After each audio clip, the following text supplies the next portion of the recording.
So often, we let worry and anxiety stop us from taking action.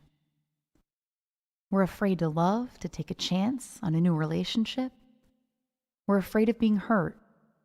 We're afraid to make a mistake. We're afraid to get married, and we're afraid to break up. We're afraid to be alone. We're afraid of being vulnerable, the one thing that ironically promotes connection and a sense of being loved. And so we think that our worries and anxieties are telling us something meaningful.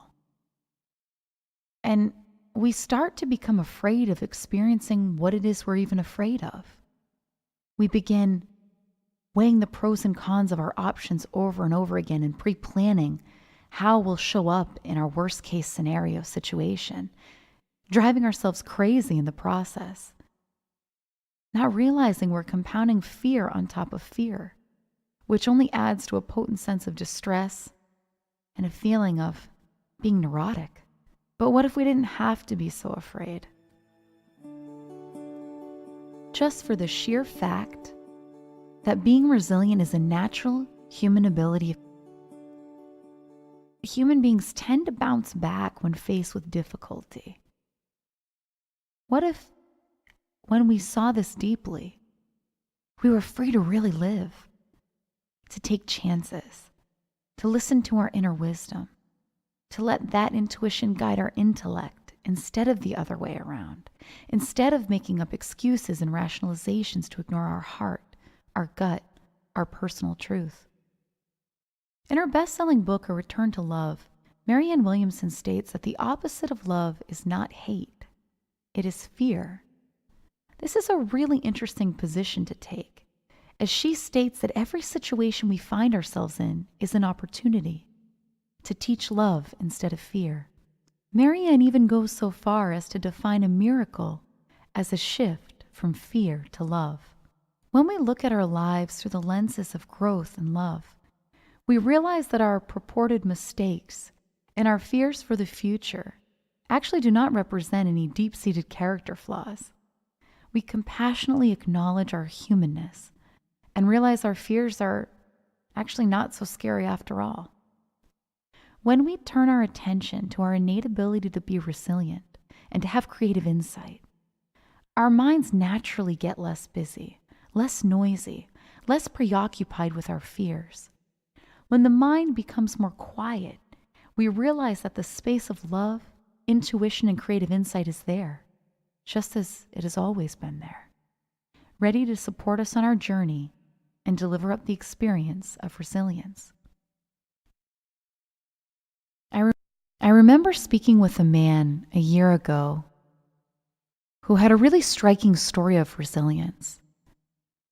And so when I was interviewing him, he admitted that he got married because of a social pressure to do so. So he found a gal he liked well enough and proposed. And after several years, that marriage really began to fall apart. They began living in different places, and they eventually divorced. And he recounted to me that he was actually happy when the divorce happened, that it was a relief for him. It was joyful. It was a new start. And so after a little bit, he set his eyes on this gal that he'd always kind of liked, and she agreed to go out with him. And they went out for a little while, and she almost said the same exact words to him as his ex-wife had, and stated that she wanted to break up with him. Arthur had a completely different reaction to this. In fact, he told me about a day in his life where he was sitting, mixing all kinds of alcohols because he, wasn't going to have to worry about the hangover tomorrow. And he took a rifle to his head and he pulled the trigger. But the safety was on. Now, Arthur is a hunter.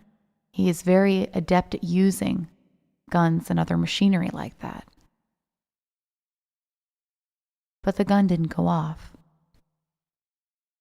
And Arthur realized that he needed some help. He needed a better understanding of himself and the world.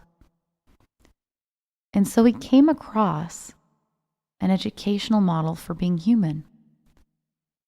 And what he shared with me is that he realized deeply the resilience of human beings and realized that the misunderstanding that he had before, that it was the women that were causing these reactions within him, wasn't actually true. Here you had two gals who said almost the exact same thing to him, and he had a completely different reaction in both cases. Now, you could say that one of the people was actually his soulmate or his true love, and that's why he got so upset. But Arthur doesn't see it that way. Arthur sees it that he simply got caught up in his thinking, in the fearful, worrisome, anxious, depressed thoughts.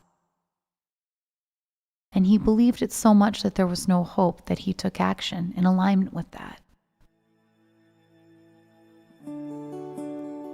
In fact, a professor of clinical psychology at Columbia University, George Bonanno, has identified through his work that resilience is the core experience of most people who experience trauma.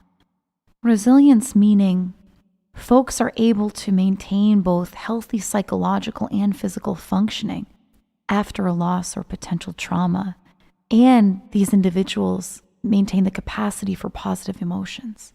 And his studies have highlighted folks that survived 9/11, the SARS epidemic, earthquakes around the world, in addition to personal losses, such as the loss of a job, death of a loved one, and has even studied people living under chronic stress in Palestinian territories. All of this research has shown that resilience is the most common response to a potential trauma. This is a very different conversation than what we're used to in our mainstream culture, in traditional psychology, and even personal development. In fact, a literary review on something as serious as childhood sexual abuse has noted that only a minority of sexually abused children show serious disturbance or psychopathology, that they found that there actually is no inbuilt or inevitable outcome or set of emotional reactions. This is not to say that childhood sexual abuse is okay because people are resilient. That's not what I'm saying. The point is not that people should go around abusing one another, but the point is that there's hope for every human being to get in touch with their sense of resilience and their sense of self-love in spite of what happened. And even if someone doesn't experience resilience right away, it doesn't mean it isn't possible. I want to highlight that there's nothing wrong with whatever reaction a person has to a potentially traumatic event. And there's always a potential for resilience to be the primary experience at some point. And for me, this is hopeful, this is inspiring, and this is practical.